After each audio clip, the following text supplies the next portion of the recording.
reaction to this. It's unbelievable. That first half was extraordinary.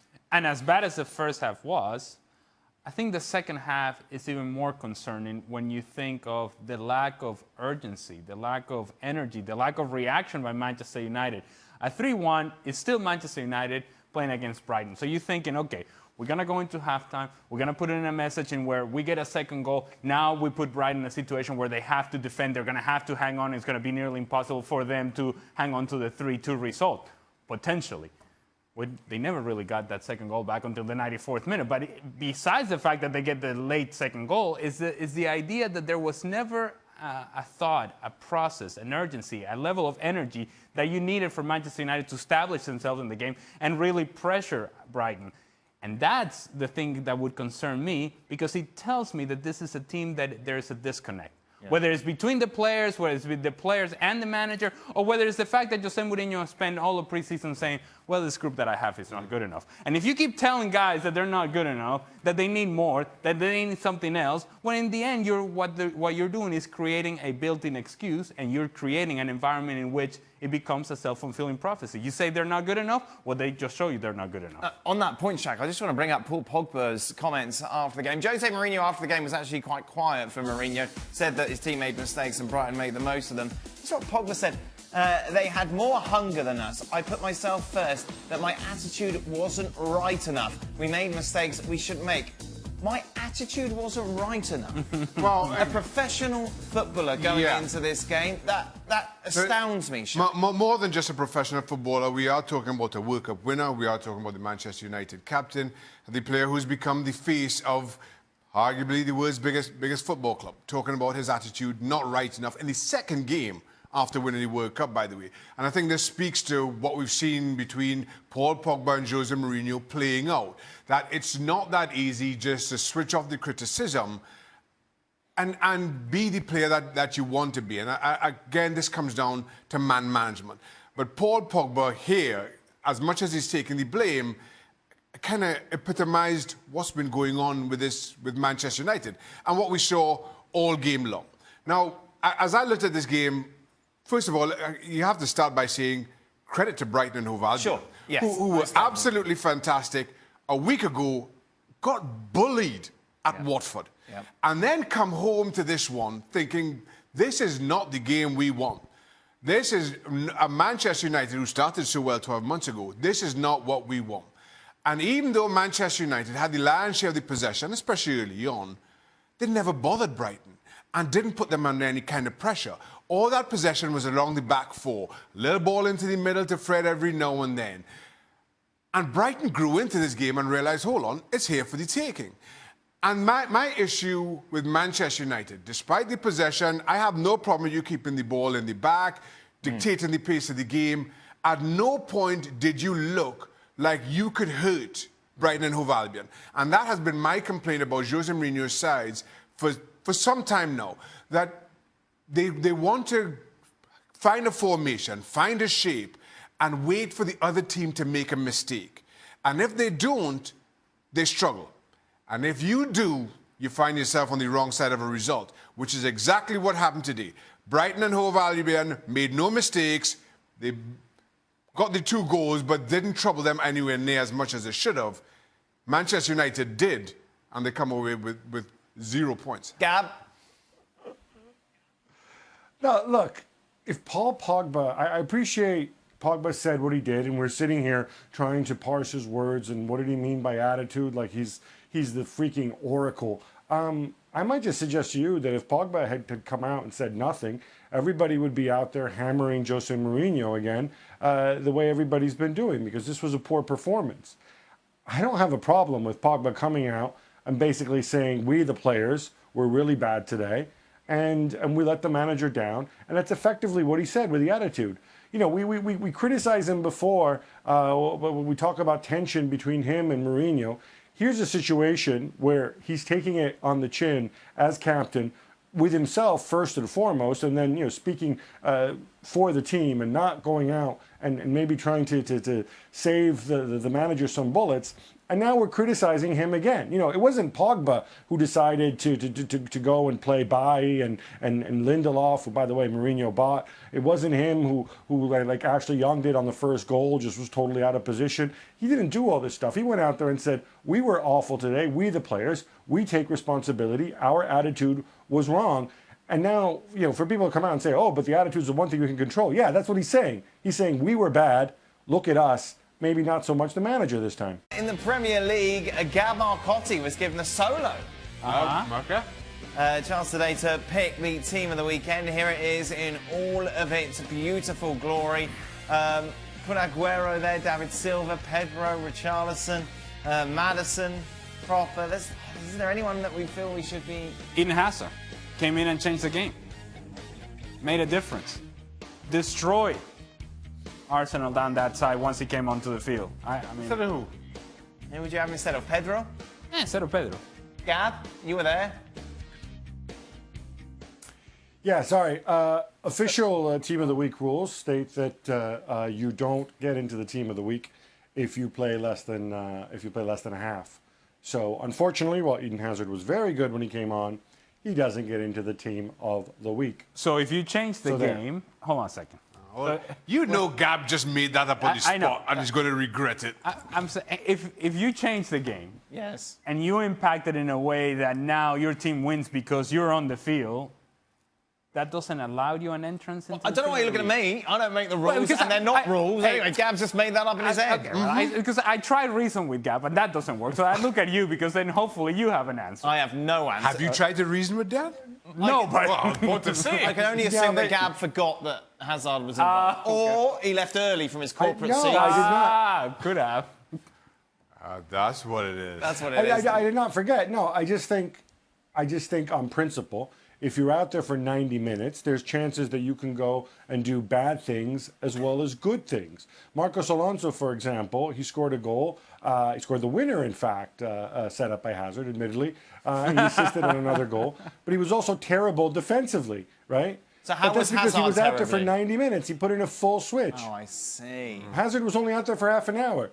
Maybe if he'd been out there for the whole game, he would have done bad things. So, Gab, it's a policy. Yeah, I'm but sorry. the It's my policy. problem with your policy is that Kun Aguero, for example, got substituted off. So they're Sure, different. I know, but he scored 3 goals. So if He didn't come off after half an hour, He didn't did put he? in a full shift. There's some holes in this. He theory. scored a hat trick. We're going to question Aguero, too. Come on now. So if he came off the bench and scored a hat-trick, he still wouldn't be there? Not unless there were exceptional circumstances. No. These rules. Come on, can we talk about Etheridge and Davy Proper? All right, Look, go on then. What do Davy you want to Proper say? is a good example. Davy. What do I say? Davy He played Proper. really, really well, and then he gave up a stupid penalty at the very end. But at that point, they were 3-1 up, so it didn't matter. Right. And that's why he still gets into the team. What about Murray? Murray wasn't there, was he, Gab? I can't remember. No, I really wanted to put Glenn Murray in, but then I thought, oh, I'm going to get so much stick because I would have put him in place of Pedro, and all that right. would have been a bit harsh. So I kind of bottled it there. Oh, and a word on the Cardiff goalkeeper, Etheridge, of course. 2 penalty saves in 2 weeks, didn't it, Gab? I think? All right, it was a horrendous penalty, but he still saved a penalty in the 94th minute. His own personal story is tremendous. It was a horrible game. I think it probably came on at 5 o'clock in the morning where you live, so you probably didn't get up to watch it. Or if I you was did, up. you were It was half up at asleep. 7:30 But I actually, Gab. slogged through it. I was up at 7. I watched it. That's the dedicated way. I don't know his story. Can you? This is always dangerous. Can you say it briefly, Gab? Etheridge's story. They're comfortable. Well, no, briefly, he's the first Filipino or part Filipino goalkeeper in the Premier League. See, barriers coming down every day. Well, that's the story. I thought. I knew that. It was brief, but that was a brief version. Yeah, that's a good thing. By the way, how does Kennedy What not a get brief thrown one. out of that game? Well, the referee. I mean, it happened right in front of him. I don't understand. Welcome to Extra Time. Alejandro Moreno returns. About time. And it's been noted on Twitter, the first tweet, Ali's back. Bienvenido de grosso amigo. Didn't you used to speak Spanish? Did you Well, that's live not in Spanish, Madrid? is it? Bienvenido. Yeah, but I It's mean, not Spanish, is it? That's you French. Oh, that's French? Okay. It's not Spanish. Yeah, it's not Spanish. I can tell you it's not Spanish. Bienvenido is Well, Spanish. There you go. I couldn't speak Take that French. back. I will. I take it back. Please don't take it easy on Manchester United players today. Well, you talked about United. Let's talk about your holidays, Al. Where did you go? What did you do? Who did you see? My best buddy from high school lives in Munich. Oh, So I went wow. and visited him and his family. He went that far to get away from you? Yeah. Correct. But he couldn't get away. And then we went to Austria as well. Well, lovely. Yeah, we went to Salzburg. Beautiful place, Salzburg. It was great. A lot of cultural enlightenment for the What a children. cultured gentleman Well, you've you know, become all of a sudden. I'm a man of the people. What can I say? Very cultured. Yes, very Yeah. cultural. A little Sound of Music action in Austria. Oh, good Lord. We're allowed to talk about holidays in front of Shaka, or do we get into trouble? I don't know. Apparently, that's a touchy subject. I just found out. Ask a question. Do you think Zidane could save Manchester United, or Sir Alex's legacy is a big shadow over anyone who gets this job? Zidane cannot save this Manchester United.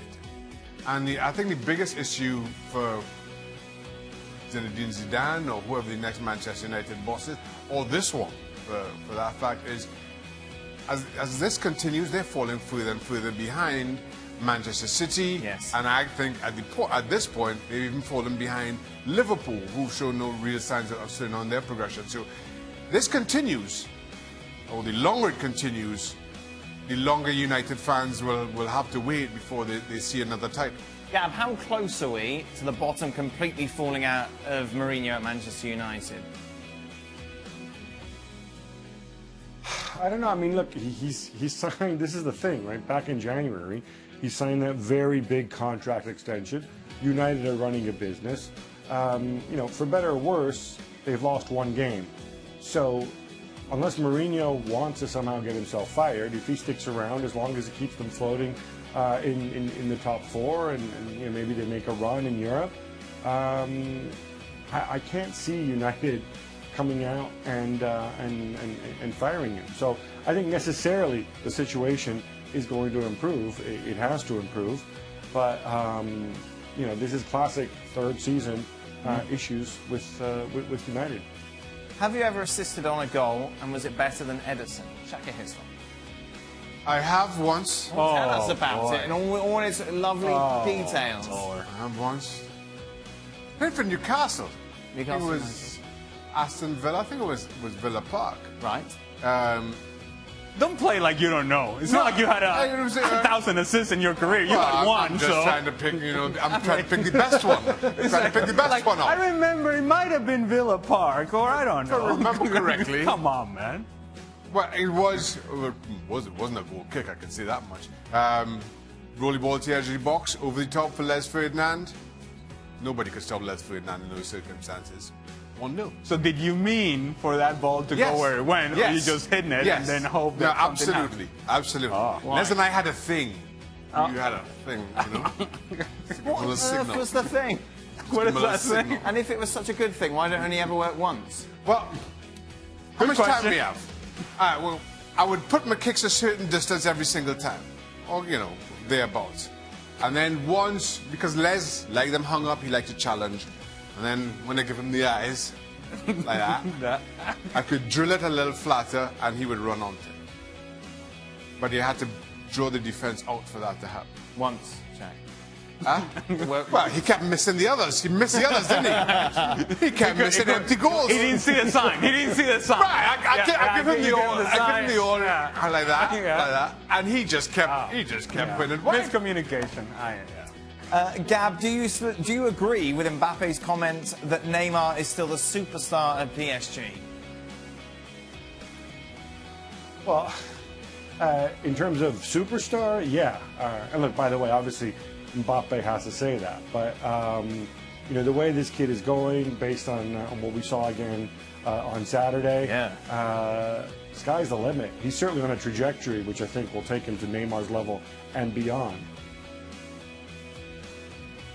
Anything you want to say about this? Yeah, of course Mbappe has to say this. And it's fine. And if I were Mbappe, actually, I would enjoy the fact that Neymar is going to attract a lot of attention, and I just keep running by people and scoring goals. Yeah. That's fine. Fine by me. I'll Nice take couple that. of goals at the weekend. Wasn't Yeah. it? Sweet. ESPN back on your screen, Star, with the same lineup. What? Would you believe? You're not going on holiday again? No, I am not. I am here for good. You're in a position to What make about you, jokes about that, Shaq? Shaq. What about you, Shaq? You all keep You're allowed to do quiet. that. Keep quiet. When is the next one, Shaq? I haven't been anywhere for a very long time. Every day, ESPN FC. Where's the little bump thingy? There it is. Daily. Available daily. Yeah. ESPN Plus. Uh-huh. And wherever you get your podcast, your fine podcast. What are you talking about? I'm doing a promo. iTunes? Yes. I'm doing You're making I'm so doing much. a proper promo. That's how you're supposed to do it. It's terrible. You need a holiday. Not even a hint of a slip-up from Manchester City as they began their title defence at home against Huddersfield Town, winning by 6-1, fresh from the victory over Arsenal last week. Pep Guardiola's team goes from strength to strength. Yanis is a hat-trick for Sergio Aguero. David Silva scoring on his 250th appearance is an amazing goal. 6 of them. Appointment television, right? You have to watch it. I don't care what the end score, and maybe there's no competition like we saw against Huddersfield, but they've not missed a beat, no matter who's on the pitch, right? The blueprint doesn't change and is executed well 99% of the time. And, you know, it's great to trust your teammates, to understand how good they are, because it seems to me at times now, you know, when you're informed like that and you know that the player next to you is capable of pulling off almost anything, you almost look for these plays that are harder than they need to be because you trust them. You know how good they are. Normally, each team has maybe one, maybe 2 players that you know during hard times that, you know, they can pull a rabbit out of a hat, right? This team has, what, 7, 8, 9, 10, right? Even if they play badly, you always know that somebody's going to come good. Exceptional to watch. And even in the week where they lost Kevin De Bruyne for 3 months, supposedly. Now, taking a look at that team, they had a great start last year. Obviously, besides the draw against Everton, going on that phenomenal winning run. Look at what they've got in front of them in the next 5 weeks before they have to come up against Liverpool. They are the only member of the so-called top 6 City who do not have to play another member of the top 6 in those 5 matches. Well, you look at that, and after 7 games, I mean, you know, this is one of the few teams that on paper can beat any of them, and you feel comfortable, right? We've seen Manchester United already. They've dropped points against that sort of team. But for Manchester City, you know, you often talk about, you know, it's not a sprint, it's a marathon. That's not the case when you have a team like Manchester City. We saw it with Chelsea a couple of years ago in October when they had that run. You know, I looked at them last season, and you say 100 points, 19 games unbeaten. And I'm saying to myself, impossible to replicate that. But I wonder. I think they could. But the bottom line, Ross, is that after those 7 games or maybe 10 games, they already may have a gap that at that stage will be saying, forget about it, that's over. You think that that would obviously help them in the Champions League, but it's a massive challenge for them to keep up this kind of quality throughout the whole of that challenge between Premier League and Champions League, even if they get a sizable lead in the Premier League. Yeah, but look at the luxury this sort of run already, 2 games, affords Pep Guardiola in terms of rotations and getting players involved. You look at on the bench today, Mahrez, Sané, Otamendi, Sterling, Walker, Foden, right? I mean, so now you have 2 games, you look at the schedule and you say, we're capable of getting 3 points against the next 5 opponents, right? Simply. And you can rotate that. So comes Christmas time, comes January, February, where, remember, Manchester City struggled with injuries last season. And they got it through, but, you know, this is almost perfect because Pep was forced to do that, right? Just because of the World Cup, he knew that some players needed time.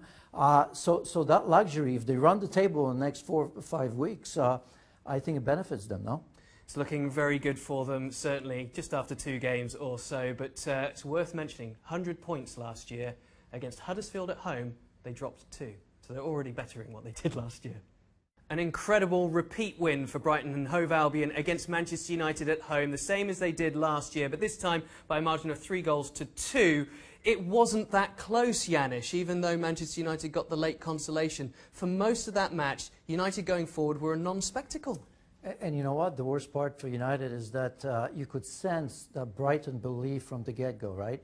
The days of losing to United in the tunnel are long gone. That's the unfortunate part. I think you have teams that are playing out against United and saying, yeah, we can get this.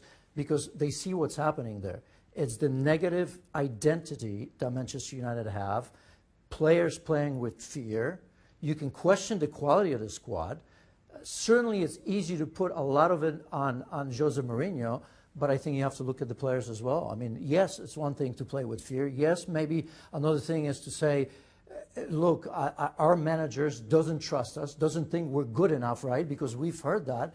But at the end of the day, if you truly believe that there's world-class players on this team, they've got to show it against all the odds, against anything. I mean, at the end of the day, you play for yourself, you play for pride, you want to be talked about. Who knows, one day you want to be considered as one of the best, maybe if you have to move on elsewhere. And I look at this team, and Brighton put them under pressure. I mean, fear in their eyes, the back four, inability to break pressure, very few chances. Think about it. I mean, Lukaku, maybe the game changes in the 10th minute when he scores that goal. He had that chance. But for the most part, he had a couple of chances. Other than that, even in the second half when Manchester United started bright, possession, but no chances for the most part. Is it more psychological than technical then, would you say? Because basically the centre-back pairing of Bailly and Lindelof were given a runaround by a 34-year-old veteran in Glenn Murray. Yeah, lack of quality, that is for sure. You know, I think it's the fear. I mean, the confidence is everything, right?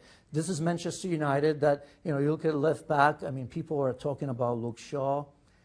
Look, I want him to do well. I know it hasn't been easy for him in terms of injury and in terms of his manager not backing him. But if you look at other teams, left backs, you look at Benjamin Mendy, you look at Robertson at Liverpool, you look at, you know, even Ben Davies, you know, anybody else. I mean, do you think Luke Shaw is at the same level? I don't, right? And you can go elsewhere. Look at Paul Pogba. I was a big fan of him at Juventus, but you have to believe, please tell me, that you think he's capable of doing more, whatever you think of the relationship between him and Mourinho. I don't see it. I mean, who took the responsibility on their shoulders today in the center of the pitch? It was Fred. Fred wanted the ball. He was in the thick of things. Good passing, at least wanting that ball. I didn't see Paul Pogba doing that. Martial, I look at his body language, I don't like it. He can fix that. Yeah, it's not easy under Mourinho, but he can fix that himself.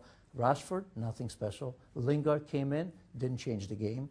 It's just all around lack of belief. Can that be fixed by Mourinho with a 180 turn? Is that even likely? I don't think so. Well, it depends what what you think they can do this season. I think they can be a top four, but I don't think you can get much more from that team than you're seeing right now. Again, Fellaini goes on the sideline. What do you think? It's negative. They're probably behind because he's coming in for the most part. You know, sometimes he comes in to close the deal, if you will, but I mean, the game changes, right? You're talking about Manchester United when Fellaini comes in the second half and every ball's long.